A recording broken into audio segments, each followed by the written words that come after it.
मन एक ऐसा अदृश्य रथ है जो हमारी सोच और भावनाओं को दिशा देता है। ये कभी हमें साहसी बनाता है तो कभी भ्रमित, कभी आगे बढ़ने का साहस देता है तो कभी डर के जाल में फंसा देता है। अपने मन की चाल समझो का मतलब है उन विचारों और भावनाओं को पहचानना जो हमें रोकती हैं। आज इस कहानी की ओर पहाड़ों से घिरे एक छोटे और शांत गांव में अर्जुन नाम का एक युवक रहता था। यह गांव अपनी प्राकृतिक सुंदरता के लिए जाना जाता था। हरियाली से ढकी घाटियां, नीला आसमान और मधुर पक्षियों की चहचहाहट। अर्जुन के माता पिता साधारण किसान थे।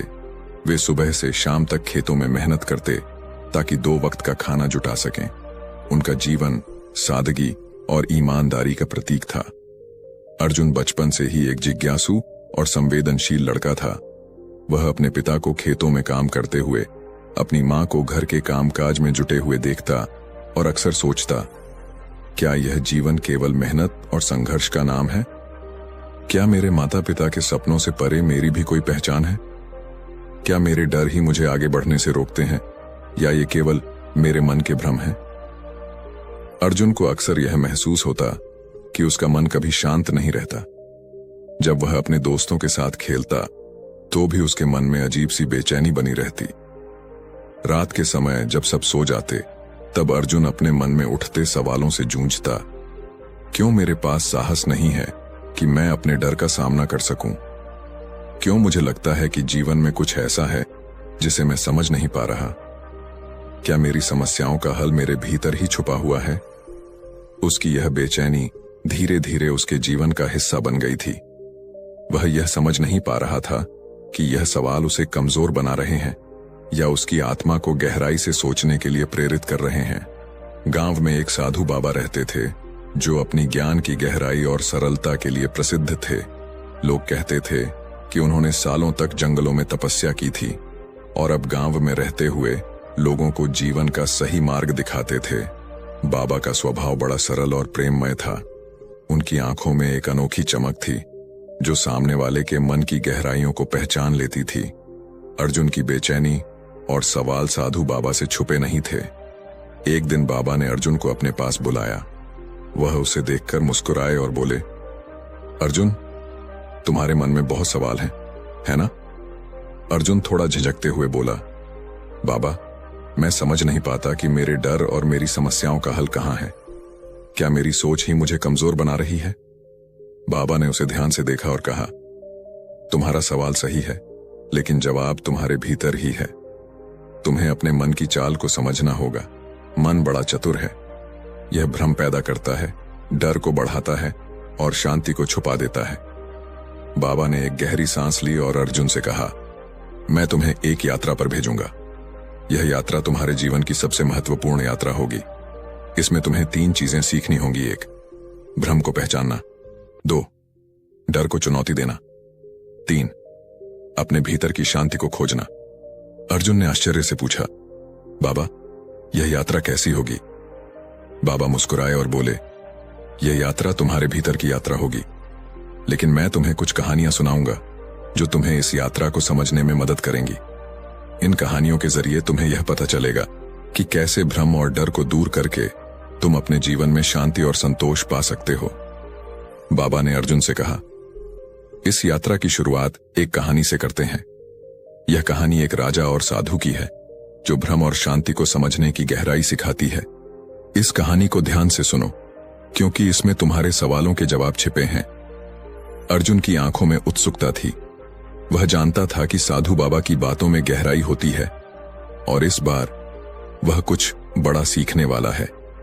बाबा ने अपनी आंखें बंद की और जैसे ही उन्होंने कहानी शुरू की, अर्जुन को ऐसा लगा कि उसकी बेचैनी धीरे धीरे शांत होने लगी है। साधु बाबा ने अर्जुन से कहा, बहुत समय पहले की बात है।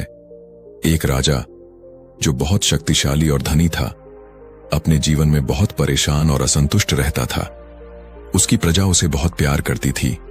उसका राज्य बहुत संपन्न था, लेकिन उसके भीतर एक गहरी बेचैनी थी।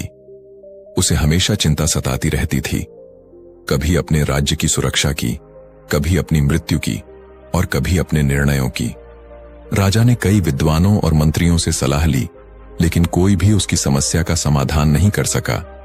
एक दिन उसके दरबार में एक साधु आए, जिनके बारे में कहा जाता था कि उन्होंने संसार के सारे रहस्यों को समझ लिया है। राजा ने उनका स्वागत किया और अपने सवाल उनके सामने रखे। मुझे शांति चाहिए, राजा ने कहा। मेरे पास सब कुछ है, धन, वैभव, सेना और प्रजा का प्रेम, फिर भी मेरा मन अशांत रहता है। क्या आप मुझे शांति का मार्ग दिखा सकते हैं? साधु मुस्कुराए और बोले, राजन, शांति पाने के लिए सबसे पहले तुम्हें भ्रम को पहचानना होगा। तुम्हारा मन तुम्हारे साथ खेल कर रहा है, यह तुम्हें गलत रास्ते पर ले जा रहा है। राजा ने उत्सुकता से पूछा, भ्रम? कैसा भ्रम?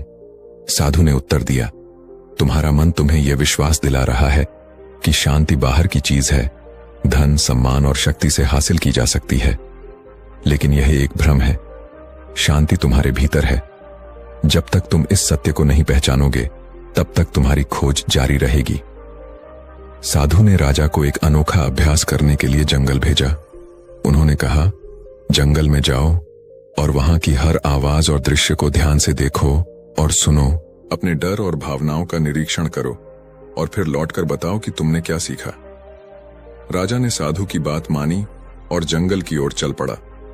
वहां उसने डरावनी आवाजें सुनी, परछाइयों को देखा और अजीब अजीब आकृतियों को महसूस किया। पहले उसे लगा कि यह सब भूत प्रेत हैं या कोई दैवीय शक्ति है, लेकिन जैसे जैसे समय बीता, उसने देखा कि डरावनी आवाजें केवल हवा में पेड़ों की सरसराहट थीं और परछाइयां झाड़ियों और जानवरों की हरकतें थीं। जब राजा वापस लौटा तो साधु ने उससे पूछा, राजन, क्या तुमने अपने डर का सामना किया?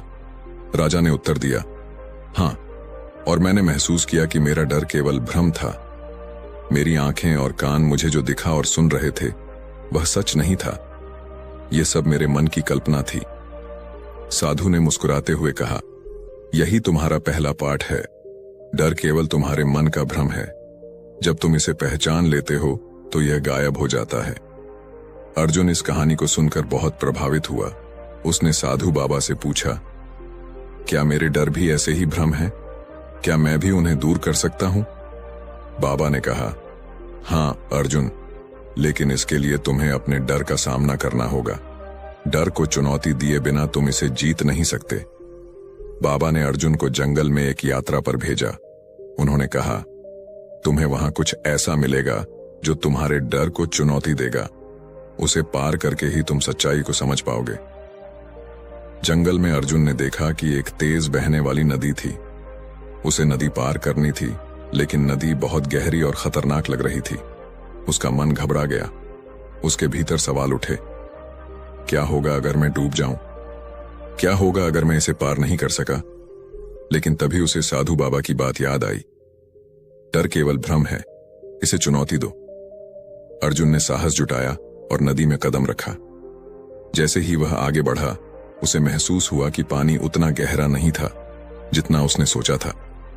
नदी पार करते हुए उसने महसूस किया कि उसका डर केवल उसकी कल्पना थी। नदी के दूसरी ओर पहुंचकर उसने एक चट्टान पर लिखा हुआ देखा, डर को चुनौती दो, क्योंकि यह केवल तुम्हारे मन का भ्रम है। साधु बाबा ने अर्जुन को वापस बुलाया और कहा, अब तुम्हारा अंतिम चरण है। तुम्हें अपने भीतर की शांति को पहचानना होगा। इसके लिए तुम्हें ध्यान करना होगा और अपने मन की चाल को समझना होगा। अर्जुन ने बाबा की बात मान ली। वह नदी के किनारे एक शांत जगह पर बैठ गया और ध्यान लगाने लगा। लेकिन ध्यान लगाते ही उसके मन में विचारों की बाढ़ आ गई। उसे अपने माता पिता की गरीबी, अपनी असफलताएं और समाज की आलोचनाएं याद आने लगीं। उसका मन अशांत हो गया। अर्जुन ने महसूस किया कि उसका मन उसे बार बार भटकाने की कोशिश कर रहा था, लेकिन उसने बाबा की शिक्षा को याद किया, मन की चाल को समझो, इसे नियंत्रित करो। उसने धीरे धीरे अपने विचारों को शांत करना शुरू किया। उसने अपनी सांसों पर ध्यान केंद्रित किया और महसूस किया कि उसके भीतर एक गहरी शांति थी जो अब तक छुपी हुई थी। कई घंटों के ध्यान के बाद अर्जुन ने अपनी आंखें खोलीं। उसे एहसास हुआ कि शांति बाहर नहीं बल्कि हमारे भीतर होती है। उसने साधु बाबा के चरणों में झुककर कहा, बाबा, अब मैं समझ गया कि भ्रम को पहचानना, डर को चुनौती देना और अपने भीतर की शांति को पाना ही जीवन का असली अर्थ है। साधु बाबा मुस्कुराए और बोले, अर्जुन, यही तुम्हारी यात्रा थी। अब तुम अपने मन की चाल को समझने और जीवन के सही मार्ग पर चलने के लिए तैयार हो।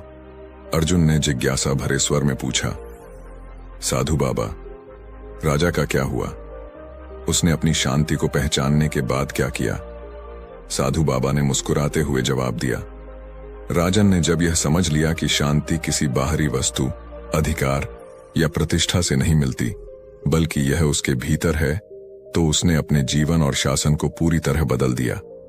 पहले वह अपनी प्रजा से दूरी बनाए रखता था, हमेशा अपनी सुरक्षा, संपत्ति और शक्ति की चिंता में डूबा रहता था। लेकिन अब वह अपने लोगों के बीच रहने लगा। उसने अपने दरबार में सबसे पहले दिखावे और विलासिता से जुड़े खर्चों को कम किया। वह समझ गया था कि ये चीजें केवल क्षणिक सुख देती हैं और भीतर की अशांति को बढ़ाती हैं। उसने अपने राज्य में ऐसे सुधार किए जो उसकी प्रजा के लिए फायदेमंद थे। उसने निर्धनों के लिए काम के अवसर पैदा किए, न्याय व्यवस्था को मजबूत किया और अपने अधिकारियों को सिखाया कि सच्चा नेतृत्व करुणा और संतुलन से होता है।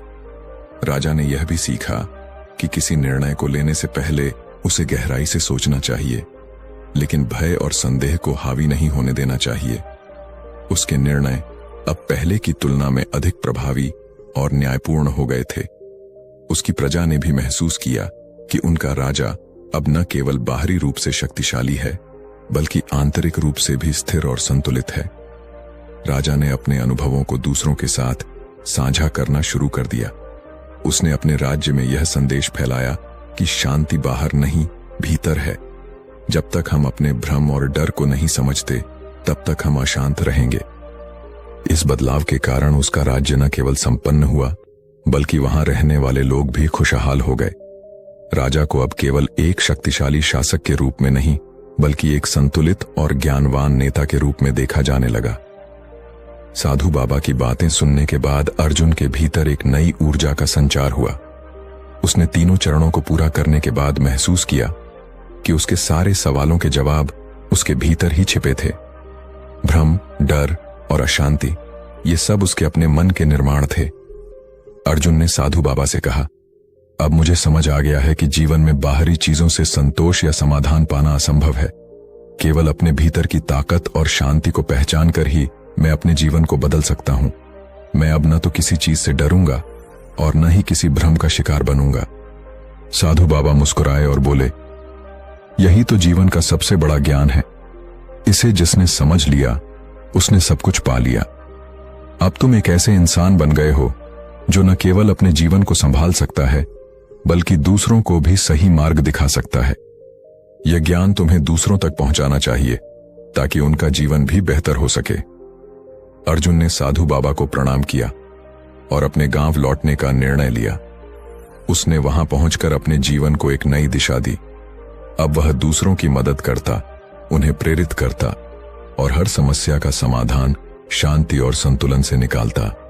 उसकी नई सोच और जीवन शैली ने उसे न केवल एक सफल व्यक्ति बनाया, बल्कि उसके आसपास के लोगों के लिए भी प्रेरणा का स्रोत बना दिया। इस प्रकार अर्जुन ने न केवल अपने जीवन को बदल दिया, बल्कि साधु बाबा की शिक्षाओं को आगे बढ़ाते हुए कई और लोगों के जीवन को भी नई राह दिखाई। यह कहानी हमें सिखाती है कि जीवन में हर समस्या का समाधान हमारे अंदर है। भ्रम और डर केवल हमारे मन के खेल हैं। जब हम अपने भीतर की शांति को पहचानते हैं, तभी हम जीवन को सही तरीके से जी सकते हैं। राजा और साधु की कहानी अर्जुन की यात्रा के साथ मिलकर यह सिखाती है कि मन की चाल को समझना ही जीवन का सबसे बड़ा ज्ञान है।